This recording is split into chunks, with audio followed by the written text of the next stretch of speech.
Dave, I'm pushing us out. So tonight, for the music, before we start in the pregame, Andrew's running a little late. He had the dispatch of a 70-year-old woman at a tennis match. He's furiously driving home for the people just joining us.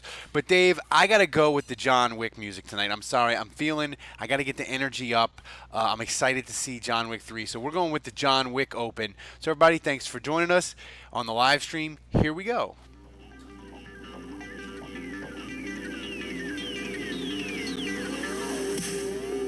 Welcome to the Saints Happy Hour podcast, featuring Dave Cariello, Andrew Juge, Ralph Malbrough, and, when he decides to show up, Kevin Held. We are the perfect blend of Saints sincerity and stupidity. How many RPMs would it take for the Julio copter to actually fly away, and how many fumbles would happen as a result? Well, that's a trick question because you can only fumble once. If you're not having fun when your team is 11-2 and win back-to-back division titles for the first time in 50 years, then you need to stop watching. And now, here's your host, Ralph Malbrough. All right, everybody. Thanks for joining us for the Saints Happy Hour podcast. As always, we are brought to you by SeatGeek, guys. They have the best app to get tickets to shows, concerts, events. Download their app. Green light means it's a good deal. Yellow light means it's okay deal. A red light means it's a bad deal. Stop, cut it off, don't do it. Use the code ACAA on your first purchase. You get $20 on them. That's a free beer, a free nacho helmet, cotton candy for your kids, a hat, a pennant, whatever. Go there.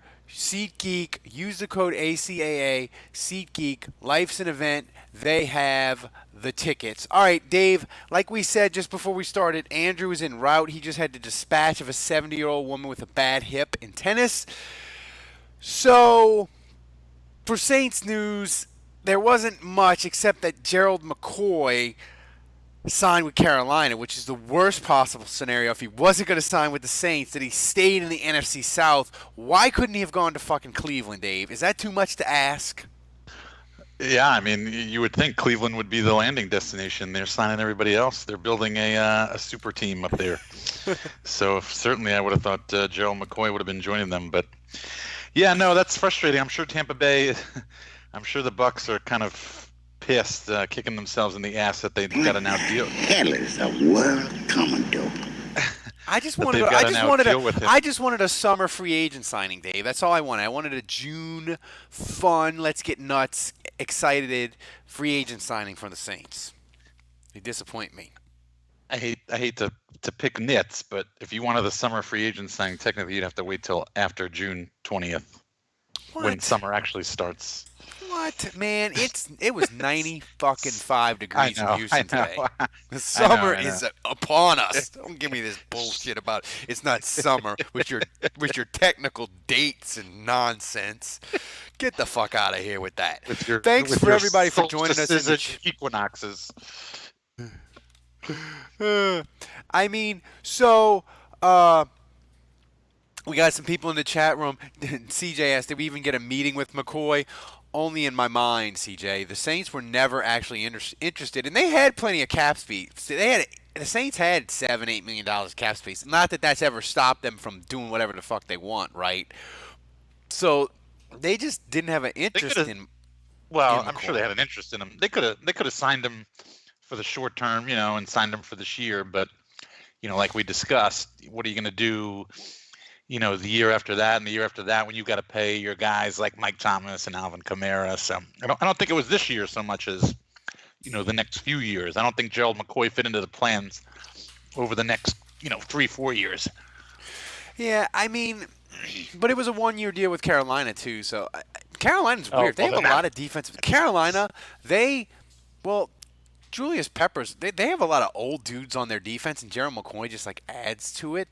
So I don't know what they're doing, but is McCoy like that old that he's? No, he's like 31. He's 30. So he's the exact same age as Sue. A one-year deal. Yeah, I feel like he could have held out for a multi-year deal. That's kind of surprising. Yeah, it's I don't know. But, if Carolina checks all the boxes for him. If you want to win, I mean, you can make the case. Carolina, they've been to the Super Bowl recently. They went to the playoffs 2 years ago. If Cam Newton is healthy, you can make a case in your mind if you're Gerald McCoy that that's a place you can win.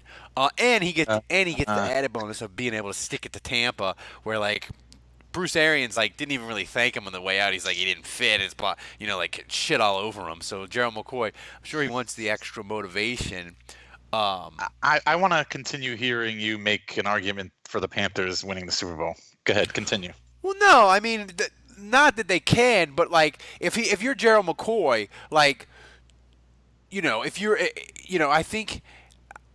I don't think he visited any teams that were trash. He visited Baltimore, he visited Cleveland. I think he visited Dallas. All right. I'm still waiting for you to list non-trashy teams here. Come on. Well, I mean, they all made except for Cleveland. Well, actually, Cleveland was 7-8-1. That felt like 12-4 for them. Let's back up, okay? Cleveland is Cleveland until further notice, okay? I'm not gonna. I don't care who they sign this offseason. I don't care what all-star team they're putting together up there in Ohio. Cleveland is still Cleveland until they prove otherwise, okay? Cleveland is still Cleveland. Can you print that out on a T-shirt? Fun times in Cleveland town, baby. At least we're not Detroit. That's a YouTube video, isn't it? It's like my favorite one of all time. It's like probably about 15, 20 years old at this point. It still makes me laugh every time I watch it. So, as we wait for Juge, I want to devolve into what only 35% of the people that listen to this podcast is when we talk about our personal lives. So I'm going to talk about my weekend at the blackjack table where I was up $600, but I was having so much fun and drinking so much. It was a table of all the friends that we met at the Beau Rivage. It was a table of all of us. I was having too much fun, Dave, and I couldn't walk away. And I lost every fucking dollar that I had won.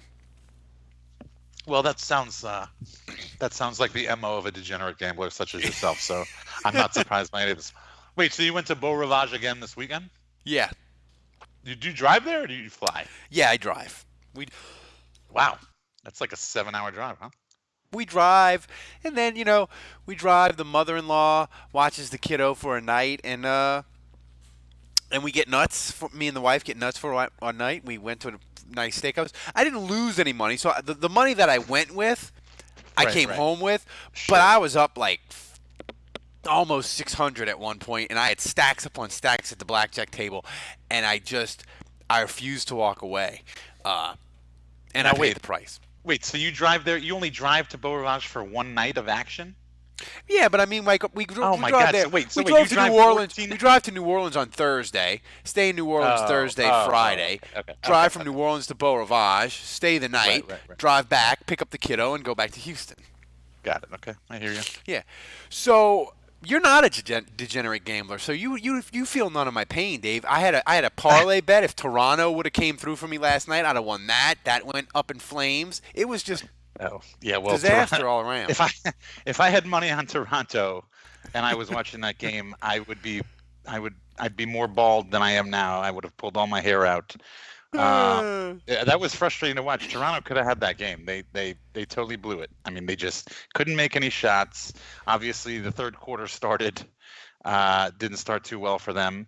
But even at the end of the game, I mean, they pulled within 5. They had a chance. The one time in my life that I give a shit about what happens to Canada in any circumstance, and they let me down.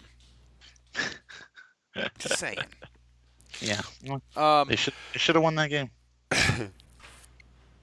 So, they didn't have some of the casinos in Vegas I had seen had put up week 1 college football lines and stuff. They didn't have any of the week 1 NFL stuff, so I couldn't get totally insane and bet Saints Texans, right? Oh, that's right. The sports betting is new. Oh, yeah. So you were partaking in the newly legalized sports betting at the Beau Rivage. Yes, but do they have a sports book set up there yet? What's that? Do they have a sports book set up at the Beau already? Oh yeah, I mean it's tiny. I mean, like the size of it is like probably the size of like the first floor of my house. Like it's not very big, you know. Not the Westgate in Las Vegas. Yeah, but I mean, thank God that Louisiana didn't let make sports gambling legal and can save the people from the hellfire and degenerate becoming. They can save the state of Louisiana from becoming degenerate sports gamblers. Not that the other 900 forms of gambling that Louisiana have doesn't give people an outlet to do that, but. So it was nice. I liked. I mean, the sports book. You know, if you go in the casino, I just like another way for them to take my money. You know. So as we wait for Andrew, in Saints news, you know, I want to knock on wood or something, Dave, because the Saints, they haven't had any off-season arrests except for Onyemata getting his weed in the mail. They haven't had any injuries yet, which is good. They keep signing random, no-name running backs by the bushel. That's okay. That's good. So, but do you fear that there is a injury that they're not telling us about, or like a suspension about to drop? Because these running back moves are weird. No, I mean, they lost Ingram. Obviously, they signed what's his face? The guy from they just signed the guy from Baltimore, the Ravens. Yeah. Yeah. I think. You know, I'm okay with it. I think they realize, you know, I've said earlier, running backs are kind of, you know, I hate to say a dime a dozen. I hate to minimize it, but, you know, certainly, you know, running back isn't normally a position where you got to draft in the first round or the second round somebody high. I'm definitely all for the, you know, the stockpiling them and seeing who shakes out, because you never really know. We've found Pierre Thomas, we found Chris Ivory, we found Travaris Cadet, we found Kyrie Robinson. Yeah, I mean, you know, all those guys were no-name guys that wound up making it. So, you know. Here's what I want to bring up is that it probably was one of the greatest moments of the podcast, not when it's on the air, but I had a big kick of it, is Darren Sproles apparently is wanting to come out of retirement and is thinking about it, and one of his preferred destinations is New Orleans. And if the Saints would bring back Darren Sproles after Michelle Sproles hijacked the Sean Payton worst decision Saints Happy Hour bracket and won it last week, would that be a top 5 moment in podcast history, Dave, if the Saints brought back Darren Sproles after his wife won the worst Sean Payton decision bracket? Well, does that mean the curse is reversed? I don't know. That's the thing, man. The curse has already been reversed. I don't know about that. We still don't want a Super Bowl But yet. can she re-reverse it? Can it go? I don't know. Wait a 180 minute. Let's talk about this. Is the curse reversed? Because since then we lost the 2011 divisional championship game on a last-second. No, he was on that team. Oh, right. Okay, so it was after that. Okay, so since then we've had the Minnesota Miracle. We've had the Nolan no call. So, I mean, maybe the curse is still alive and well. Maybe we have to sign Darren Sproles back to get to the Super Bowl. To purge the curse completely? Yeah. Andrew, thoughts on that? I like that theory, Dave.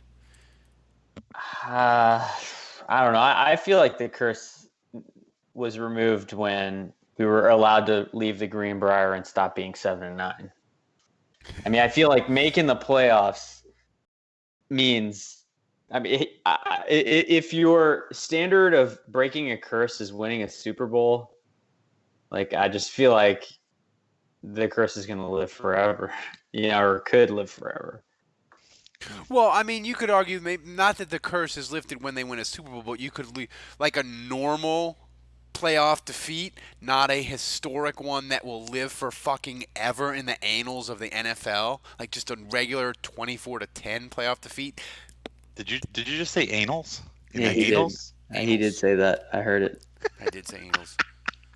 in the stinky butthole. Picked the wrong week. Quit sniffing glue. The stinky buttholes of NFL history. But Darren Sproles, Andrew, would the Saints have a place for him on the roster? And is he I don't really possibly see it. washed? Even though we love him and he's one of my favorite all-time Saints players, he's 35, coming off major injuries. If the Saints were interested, would they have a place for him? Would they have a role for him? And is he just washed? I don't really see it because I feel like your third running back on this roster has to be a guy that can run in between the tackles, but I mean, I don't know. It would be fun. I don't know that there would be much of a place for him. There wouldn't be much of a role. I mean, maybe he would get 5 touches a game kind of thing. But, I mean, we saw when they had Kamara, Ingram, and Peterson how that worked out. I mean, they really can't do it with 3 backs. So, I just don't see it. Can Sproles just return kicks and punts? Can we do that?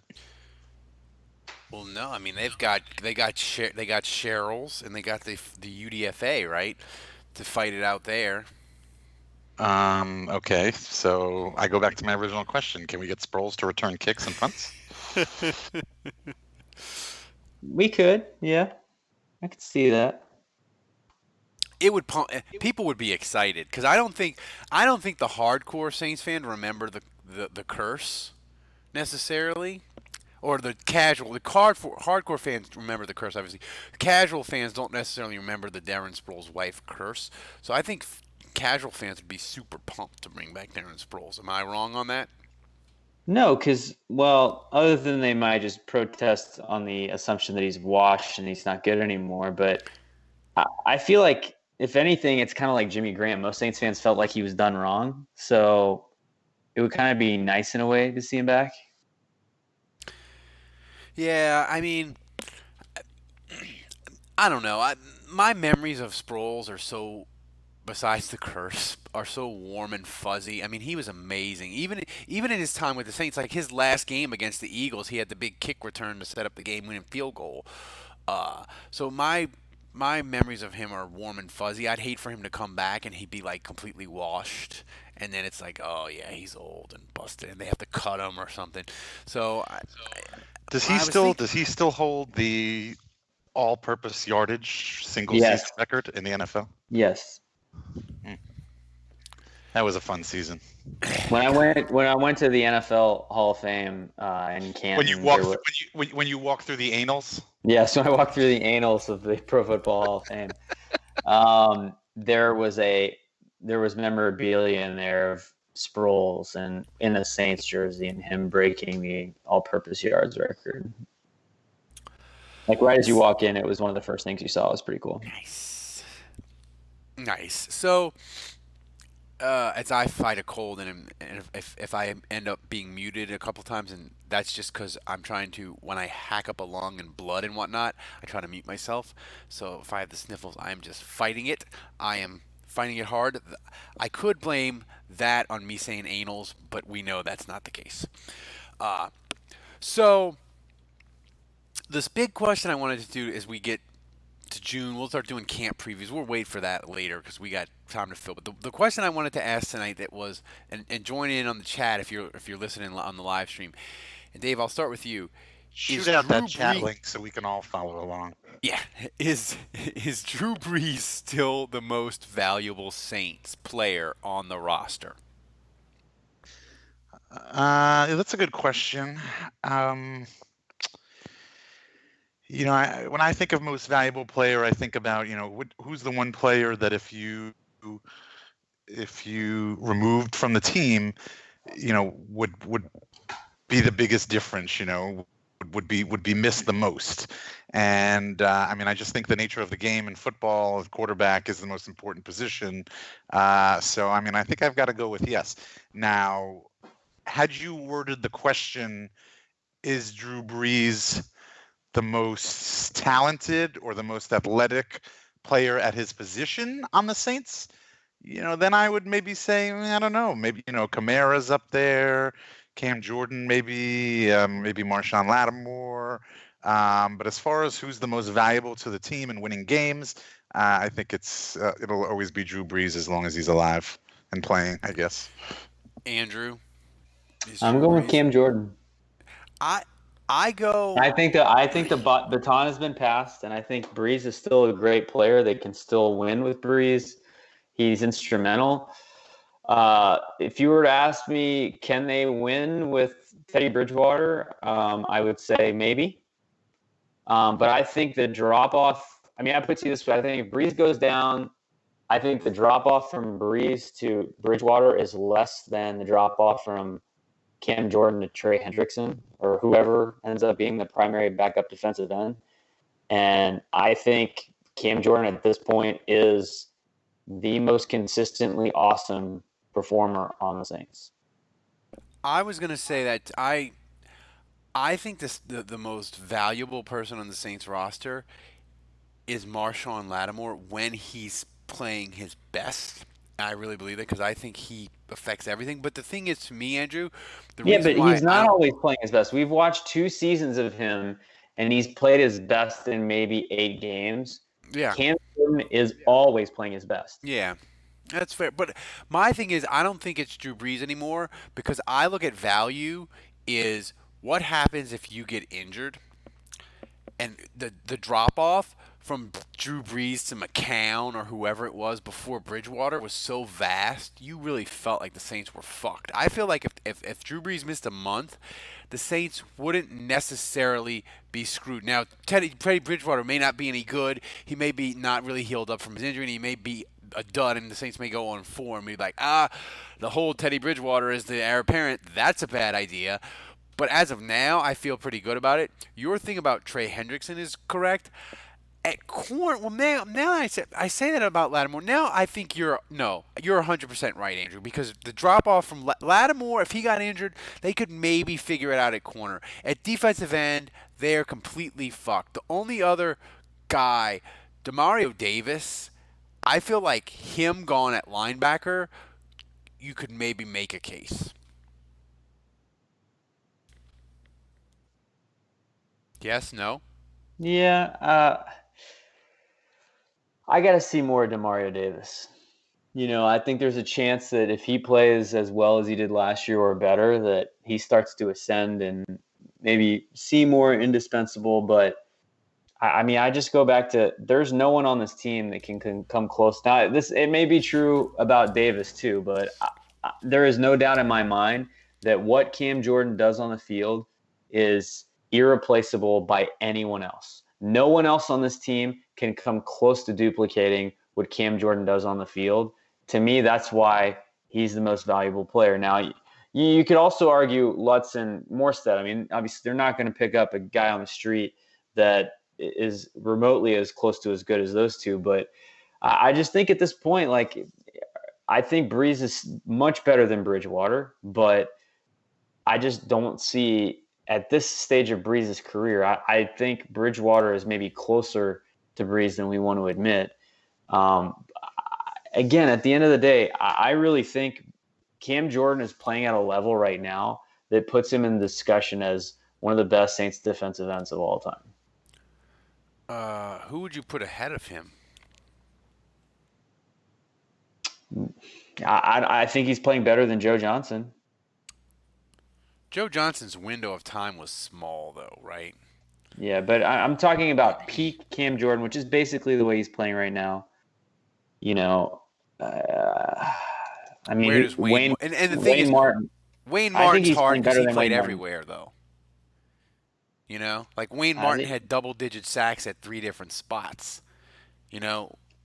So he's. Do you classify Wayne Martin as an end? It gets dicey. Yeah, it's dicey. But if you were to ask me right now, peak Wayne Martin or peak Cam Jordan, I'm picking peak Cam Jordan. Yeah, I mean, the thing is with they're kind of very similar though. They're just like really, really, really fucking good. Not at everything. And they don't really get the recognition. They didn't really get the recognition they deserve for whatever reason. Cam Jordan is starting to. Wayne Martin never did. You know, so Yeah. I think it's a really good comparison. Jordan is only 11 sacks behind Wayne Martin. In the In fact, all-time he's 11 sack. catching. Yeah. Yes. So, Dave, is there? I guess not that we would go top 5, but like I asked this question of when me and Andrew were doing the podcast for Wednesday on whether who's more valuable, and the question I asked was between Will Lutz and Thomas Morrison. But I want to ask you the question in a different way. If I said to you, you have to take a starter from the Saints. You don't have to name a name, but you have to pick a position, and you have to take away a starter for a significant portion of time, at least 6 games. What position would you pull and say, I'll take away a starter from that position? And it can't be kicker or punter, but it has to be a position. What position would you do that to? Oh man, that's tough. A starter, man. See, I was gonna say running back, but that means you're getting rid of Kamara pretty much. We don't even know who the other starters would be at that position. God, I guess I'll go with linebacker. I mean, the Saints have been pretty mediocre for the last 15 years at linebacker, and they've done okay. So I guess I'd say linebacker. Andrew, where would you go if I told you had to take one starter away from a position group? So if I have to pick the position group, but I can't say the player. You could do both. You could say the player. You could say the player if you want, but you don't have to. I'll go safety. I'll just go safety. I feel like not that I want Von Bell or Marcus Williams to go down, and it would be bad, but I just feel like safety's a place where, if everyone else is playing well, you can kind of get away with it. So I would pick for safety. Yeah, I would probably go. Ooh, that's so tough. I would probably go corner and hope that they could figure it out, because I feel like no way, dude. I would pick receiver over corner. You would pick receiver not named Michael Thomas. Like, they're all kind of the same to me. But I didn't name a player. Like, I was just thinking it's just a position group, so I don't get to pick the player. So like if you picked receiver, it might be Michael Thomas, it might be whoever. All right, there's 6 dudes at receiver, so I'll take my chances that it's not Michael Thomas. But I'm just saying, like, no, it's got to be a starter. So if it's not Michael Thomas, then it's got to be either Traquan Smith or Ted Ginn. Yeah. I don't know, man. They can't lose Lattimore. What about I'd pick offensive line. I would pick offensive line before corner. I feel like they cannot lose Lattimore, and they really can't lose Apple. I mean, remember how last season was going before they picked up Apple? Oh, yeah. Yeah. You're winning. Do we really want to see Ken Crawley or P.J. Williams out there again, covering Julio Jones or Mike Evans? Do we really want to see that? Yeah, somebody prepared for this podcast. It wasn't me, obviously. Andrew's just torching all my takes today. Fairly, by the way. There was a time when Ken Crawley could potentially cover Julio Jones. I mean, it's amazing that Eli Apple has been adequately mediocre for just long enough that he's helped us forget what it was like to have P.J. Williams and or Ken Crawley starting on the outside. Wait a minute. I think you've forgotten that Marshawn Lattimore and Ken Crawley 2 years ago were freaking awesome. Yeah, Crawley's 2015 season was awesome. He really did have a strange drop-off. He was kind of an ascending player. A lot of Saints fans were really into Crawley going into last year. I mean, what would Billy Bando be saying right now if he listened to this? Billy Bando, are you in the chat room, baby? Fire some hot takes at us. I still follow. Somebody said Andres Pete. If you could nominate one starter to take away, Andres Pete. I still follow Billy Bando He like updated. He's got a profile picture now and everything. He's like becoming real legit. It's not Ken Crawley. I mean, so do you? Yeah, I'm sure Ken Crawley can't find a picture of some white dude on the internet and post it as his picture. Would you rate your biggest worries of injury? Would you rate it, Andrew? Then would you say it's corner, wide receiver, and then what would be third? Well, wide receiver, if it's not Michael Thomas, I don't care. I really don't think there's a major difference between Cam Meredith, Traquan, Ted Ginn. I mean, all those guys, they're Kirkwood. Like, I all think they're capable. They're not great. So I think on the offensive line, they can afford an injury, maybe two. But to me, tight end, like if Jared Cook goes down, when we're back to Josh Hill and a bottle of rum, So tight end makes me nervous. Defensive line is kind of sneaky thin, at least until Rankins comes back and shows that he's fine. I think they're a little thin on the defensive line. Yeah, that's true. I mean, Dave, what position group would, if you see that horrible training camp tweets, so and so limped off the field, what position? That's horrible. Just will just like ruin your day as you build your merchandise empire in the Louisiana area. I don't think anything's ruining Dave's day. I've had a long day because I've had to drive to Baton Rouge and back and start getting a new store set up here. What? I mean, quarterback. What do you? I mean, like what? Besides quarterback? No, I mean like. He can pick quarterback. That's in play. Well, I mean, if Drew Brees gets injured, everything changes. I think that would make us the saddest. You don't think the Saints can compete and win with Teddy Bridgewater right now? No, but here's the thing though, Andrew, about the Drew Brees injury. They might be able to compete and be okay, but if something happens seriously to Drew Brees, there would be a sadness that would set in over the fan base, because then it would be like the Drew Brees era ended this way. Because he's not going to get there's a injured. real chance. Let's stop this. See, he's made of rubber, dude. It's not going to happen. Let's move on. It's never going to happen. He will never get injured. It's not possible. Judge Andrew has spoken. So, as we get into the summer months and we have to do more nonsense, I try to come up with nonsense topics or interesting ones. So, as I was drinking beer at my brother's refurbished pool on Friday night, we got to discussing what is the best summer beer to drink.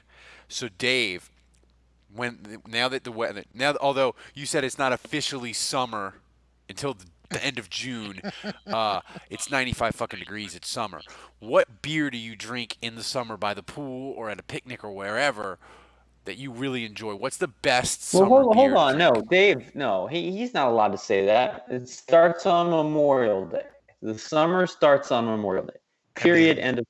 Right. Unofficially, it starts. I would say unofficially, that's correct. I mean, especially since like down here, my kids are like out of school right around Memorial Day, so camp starts after that. So, I mean, yeah, it is summer. Whenever summer is really when school ends. That's really the summer. The Blues, by the way, just went up 3-2 in the middle of the third quarter here. So, somewhere Kevin Held, I'm sure, is happy. Somewhere Kevin Held is updating a website, and maybe 6 people that listen to this podcast of the 1,500 that when you combine tonight, YouTube, and other places, I take it back. It'll be close to 2,000. Maybe a dozen people give a shit and could name a St. Louis Blue. Blue? Is that what you call them? Is that what you call just one player on the Blues? A Blue? I heard it. Is that incorrect? Is that like the anals? Is that incorrect? I think you just. I don't know. I would say a Blues player. I don't know. Anyway, to answer your beer question, it's unfair to ask me what I would drink because, I drink anything. Doesn't matter the time of year. But I mean, normally it's summer, it's hot, especially in southern Louisiana. So you're not really going to be drinking stouts, porters, all the dark stuff, barrel aged stuff, all that kind of. Obviously we're thinking something light, refreshing, crisp. So now I don't drink these, but like a good goza would be good to drink by the pool.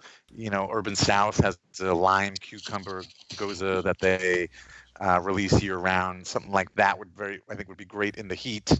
I am right now partaking in Nola Brewery's most recent IPA release. It's actually a little bit different than their normal stuff. It's not a juicy, hazy. I'm a haze boy. It's not a juicy, hazy, dank IPA like a lot of their other stuff. It's like a filtered. It's got clear, amber-colored IPA. I think I'm gonna be sick. But yeah, I mean that's what I'm drinking this summer. I'm a haze boy. I love all the juice. I love the dank. Milk was a bad choice. Well, yeah, definitely don't drink milk. That's definitely not good in the heat. So I'm drinking all the hazy IPAs I can get. Parish is coming out with a whole bunch of experimental stuff. Don't do it, Zach. Yeah. Yeah, I guess if we want to keep it Saints related, you could say the Gleason IPA from Port Orleans, even though I'm not necessarily really that big of a fan of that. So that's what's good for the summer. Something light, something clean.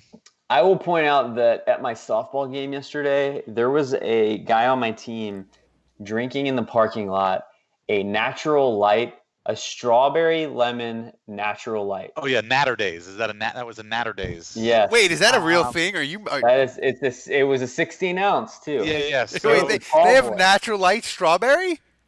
No, I didn't know of this. Yeah, and you know what? And normally you would think it's strep, but I've heard it's actually really not that bad. I've never drank it. I've heard it's not that bad. I was horrified that I didn't hate it. Right. That's what I've heard. I've heard people are like, it's really not that bad, actually. I mean, I don't know if I'd go as far as to drink one, but I took a sip and I was like, I hate myself. How do I not hate this more? I like Boone's Farm Snow Creek Berry, so I'm excited about this natural light strawberry. I did not know this existed. It's strawberry lemon, right, Dave? Yeah, it's like a strawberry lemonade. That's that's like when I found out about a Bluebell bridal cake ice cream. Like this is exciting. This is an exciting moment for me. And then you got some natty light strawberry lime. I mean, I love Strawbita, man. I'm still in the summer. Strawbita is just delicious. All right, get out of here with your fruity beers. So good, dude. You were just talking about gozas. Are you kidding me? I love fruity beers. You just said get out of here with the fruity beers right after saying give me a lime cucumber goza. No. You were literally just said that. You literally were not listening. I said I don't drink gozas, but I don't drink sours. I don't drink gozas. I don't drink fruity beers. But I said if you're into that stuff, that's a good one for the summer. It's nice and light and crisp and refreshing. Well, all right, fine, but it's not a lie. If you believe that to me is worse than drinking a Strawbita. We're more fired up about summer beers than we were about any Saints draft pick. You know what's a good summer beer? I'm just gonna throw this out there. I know it has a bad rep, but I kind of love a PBR in the summer. I love. Is that wrong of me? Did I just say something offensive? Champagne of beers, baby. A pony. A pony. I'm down with the pony in the summer. The champagne of beers when it's so cold it numbs your hand. That's summertime to me. You got the wife beater on, maybe some Bahama shorts. I mean that's fucking summer, baby. I'm not above rocking a PBR, man. I don't like the lime beers. The lime beers are trash. Bud Light lime is trash. Michelob Ultra Lime is okay. The pomegranate the pomegranate one was worse than ditch water. But I gotta go beat a strawberry. Like that's good summer drinking. That or a pony. I know that's weird on the spectrum, but that would be my choice for best summer beer. These fruity beers, Jesus, guys, drink some straight bourbon or cognac like a man. I don't know, like the thing is, a straight bourbon, you drink it warm or with one ice cube, Mike. So I feel like by the pool and 100 degrees, like that's just a little bit weird. Like I can drink a mixed drink by a pool, but I can't drink a warm drink in 100 degrees. Am I crazy for that, I mean, Booking the Territory is saying in the chat, like, these fruity beers, Jesus, guys, drink some straight bourbon or cognac. I like bourbon, but I'm not going to drink that stuff when it's 98 degrees outside and I'm sitting by the pool. That's when you need a nice, cold, refreshing, fruity beer, right? I feel like if you're drinking cognac by the pool, you're like super rich dude like Thurston Howell III from Gilligan's Island, and you're gonna get thrown in the pool at the end of the episode, because you're too snotty to like partake of the normal people. I literally can't think of anything less refreshing than an IPA. Well, you can't be drinking something that high alcohol content. I mean, I assume summer drinking and drinking at the beach. We're talking about day drinking. I mean, so you can't be starting at 11 a.m. with cognac. Yeah, I'm sorry, I'm not a man. Mike can totally start at 11 a.m. with cognac. Yeah, I'm sorry, I can't douse myself in Drano and lighter fluid. Oh, by the way, okay, here's a good one. This is alcohol related, not beer related. And I was told not to share this with everybody, but I guess I'm about to.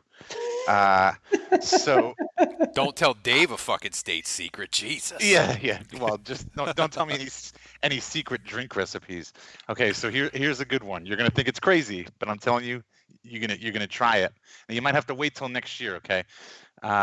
So you're at a crawfish. This is a spring drink, I guess. This is a crawfish season drink. Maybe you have some time in the next couple of weeks before crawfish really go out of season. But you have the big tub of dry crab boil seasoning that you dump into the pot. Ooh, I'm interested. Keep going. So you dump that whole thing into for your boil. So you have an empty thing. Either the Zatarain's kind or the Cajun Encounters kind or the. What are we mixing it with?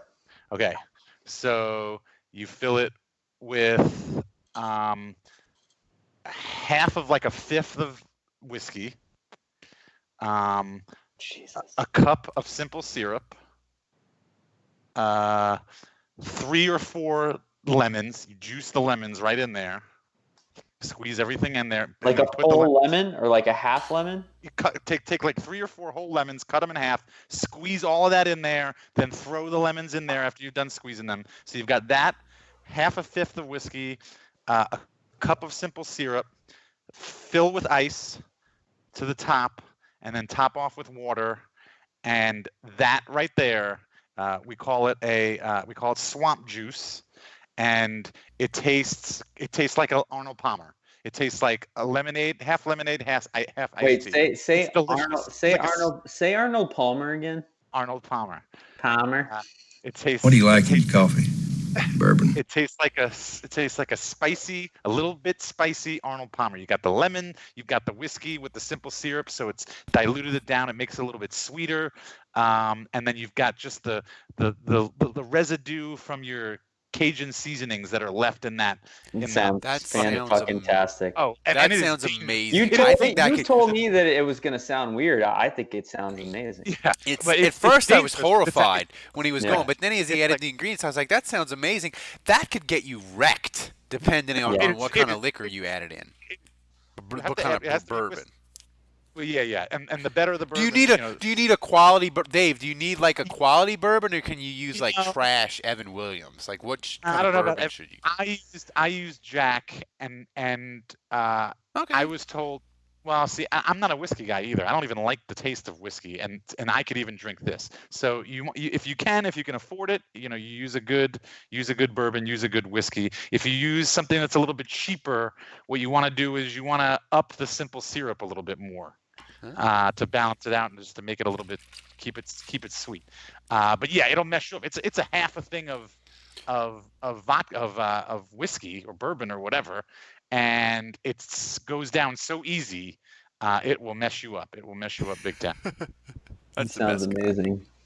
And it's called swamp juice. That's what we call it. That's what we call it. And I apologize to my cousin Scott who told me not to. That's a pretty bad name. That's like my. We went to Vider and they have a drive-through daiquiri when we were driving to New Orleans, and on the menu was a Mexican Smurf, and my wife, as a flavor of the daiquiri, as the one time I don't have the soundboard up tonight, but my wife, she was both horrified and offended, and intrigued by the Mexican Smurf flavor daiquiri. She got it. And she said it was pretty. It was called Mexican Smurf. It was called Mexican Smurf. Where was this? It was in Vider. I could see your wife being like, "I'm really offended. Can I have one, please?" Yes, that's exactly how it was. But then she liked it. Next time we're doing the road trips in New Orleans, she's probably gonna get the Mexican Smurf. And so you know that I'm driving the whole way there. She got the super large, and she does the calories on the Fitbit, and she's like, "Oh, it's 32 ounces. How many calories do you think it is? Like 400?" I'm like, "That thing is 1,600 calories minimum." She's like, "No." So she looked it up on the internet. 1,900 calories. She drank it anyway. She was passed out by the state line. She was passed out like 3 exits down. That sounds like that's enough sugar for a month. It's an IV of sugar. So I like the summer beer category. We got more fired up about that than we did almost any offseason move the Saints made. So this was the final crazy topic of the night. Before I get to questions, I don't know that we answered some in the chat room. We have a few. But Dave said, I asked to discuss our worst bathroom experience on a road trip. And Dave, Mr. Fancy Pants Millionaire, is like, I've never had a bad experience on a road trip. So, like, I don't know, Dave. You must have the constitution. His driver has a mobile home that just follows him everywhere he goes. And if he needs to go to the bathroom, it's all gold plated, of course. And if he needs to go to the bathroom, he just rings the bell, and he doesn't even have to move. He just has his driver carry him to the bathroom. Yeah, that's all accurate, actually. Must be nice. Yeah, that's accurate. So I had one just this weekend at the Beau Rivage. I had to sprint when my wife parked the car. I had to fucking sprint to the Beau Rivage. I think I knocked down like a World War II veteran on my way to the bathroom. I'm not sure. He was either a World War II veteran or like a guy in a Shriner cap. I had to like hip check him to like make it through to get to the bathroom so I didn't poop my pants. And I felt really bad. But I had to do what I had to do. I'm sorry if you're a World War II veteran and I broke your hip or something. I apologize, but it was either that or shit right on the Beau Rivage gaming floor. Andrew, do you have... Ralph, I think someone wants you to tell a story about... Oh, it's booking the territory. He wants you to tell a story about a gas station not giving you a key or something. Oh my God. Mike is really a diehard listener. There was a time where I want to say it was in Jennings, Louisiana, and I stopped in and I said to the woman, I said, listen, I gotta go. And she's like, listen, the bathroom is broken. We usually give you a key. I said, listen, you either give me that key and I go into your broken bathroom, or I am going to shit on this floor here. She's like, the bathroom's broken. I said, I don't give a fuck. I need the key to, like, because you know when you get to that point where you can't move anymore and your body's like, it's going down right now? Like, I was at that point. So, like, she gave me the key and I, like, waddled out because I couldn't walk because I was going to shit myself. Like, that's where I was. She was horrified that I was so mean. I went back in their bathroom. Oh my God, it was so foul. I had to like it was overflowing already, so I had to like levitate over it and just do my thing and like just I mean the worst bathroom experience you could have. And I've had times where I've been so drunk, I've pissed myself and woke up smelling like urine. I got so drunk in my early 30s. I woke up and my drawers were full of shit. That wasn't as bad as an experience as actually pooping in that bathroom. Just gonna say that. So that's my experience. Thank you, Mike, for bringing that up. That's a good story. That is a classic. I'm glad we went over all of this at the end of the podcast, so Yeah. people don't turn us off too early. All right, we got some questions. We got some legitimate questions. This is from Dylan. He asked, if I gave you the choice between either this week's 475 million Mega Millions winning ticket or a sports book that contains the scores of every sporting event for the next 30 years, what would you want? No, yeah, we're talking Back to the Future 3, right? Yeah. Two. Or two.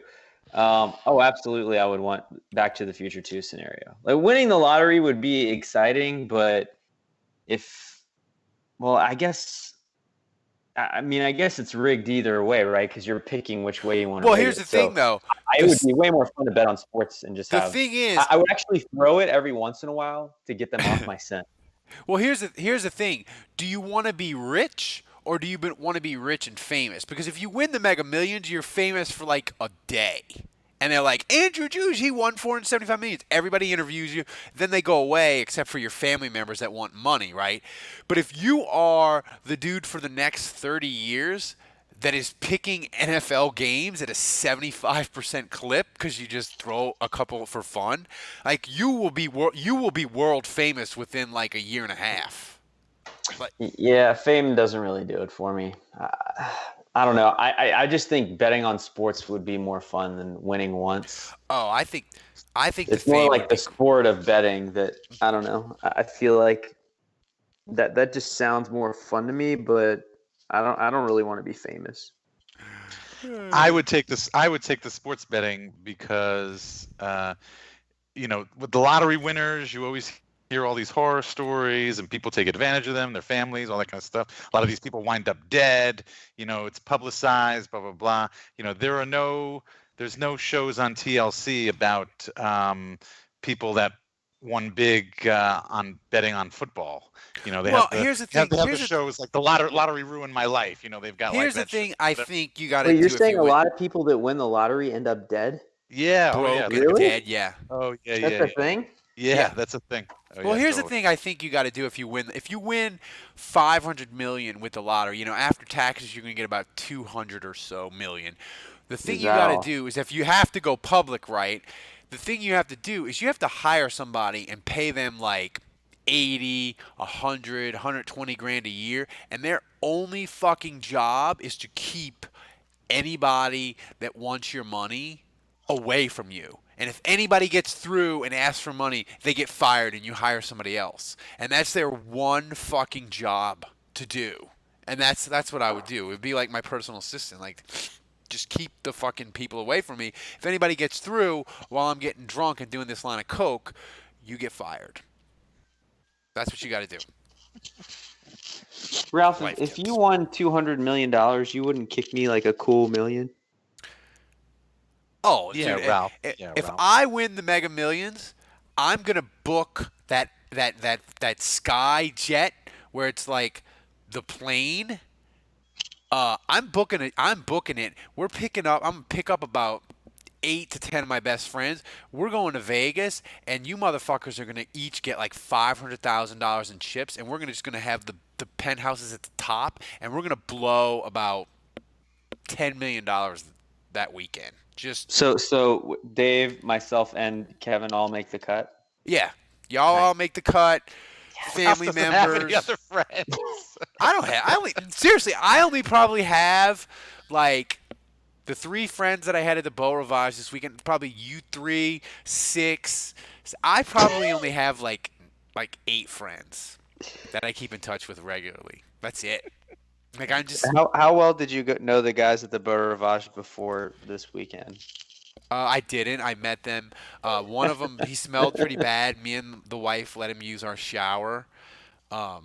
So. What? Wait, what?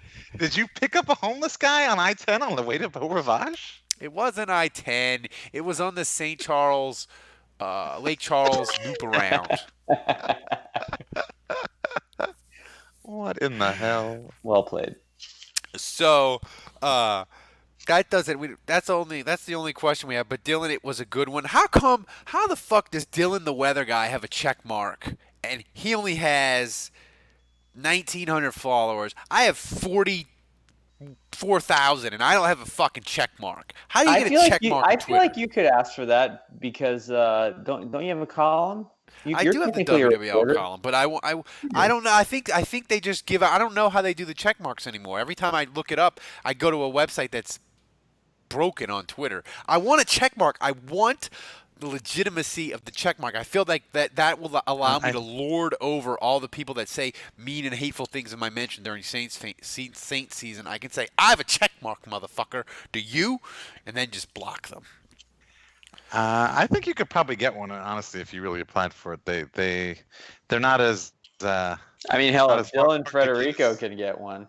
Well, he's an on-air weather person. I know, I'm just kidding. In whatever state, so I mean, he probably goes to the he's grocery legit. store He's and gets legit. recognized. He's legit. Maybe he could DM me, Dylan. How did you do it? When is Dylan gonna drop our name during a weather forecast? Oh yes, I'm waiting for that. Dylan, you need a code word, man. When you're on, I don't know. I don't even know if he's listening to this, but if you're on air, breaking news for our 12 hockey fans: St. Louis won. The series is tied at 2. I just wanted to. Somewhere, Kevin is doing a little fist pump right now. Yeah, and that's about it. Yeah, that's about it. So, that about wraps it up for today. Before we get out of here, I want to do 2 things. I want to tell you guys, MyBookie is amazing. Go to mybookie.ca. They have the best props, the best futures, the best betting experience. So when you get that book of sports winners from the future, use mybookie.com to place your bets. I will be bleeding MyBookie dry, and they will regret the fact that they ever sponsored this podcast. Do you think when Biff made all that money, he went on mybookie.com? No, man. They probably had in that future, they had what year was it for Back to the Future? I think it was 1985. No, the future. The future. It was it was 2016, 2017. It was 2015. It was 30 years. That was crazy. Their future was not. So it was 4 years ago. Marty McFly went into the future, and it was 4 years ago.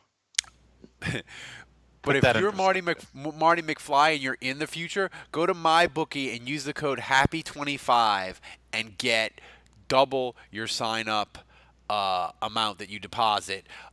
Terms and restrictions apply.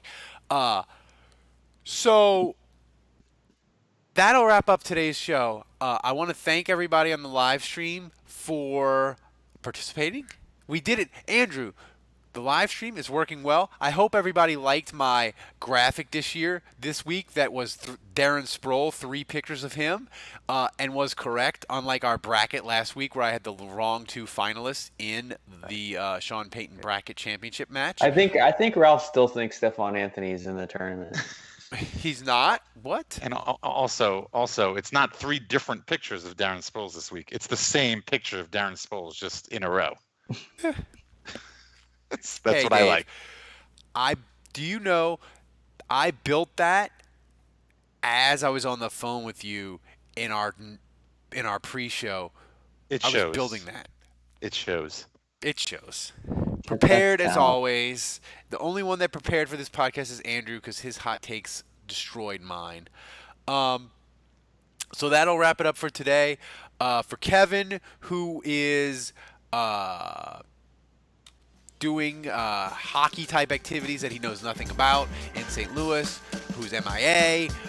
For Dave, who is officially a college merchandise mogul with multiple locations in and around the Baton Rouge and New Orleans area. Congratulations on that, Dave. For Andrew, I'm Ralph. Until next week, the bar is closed.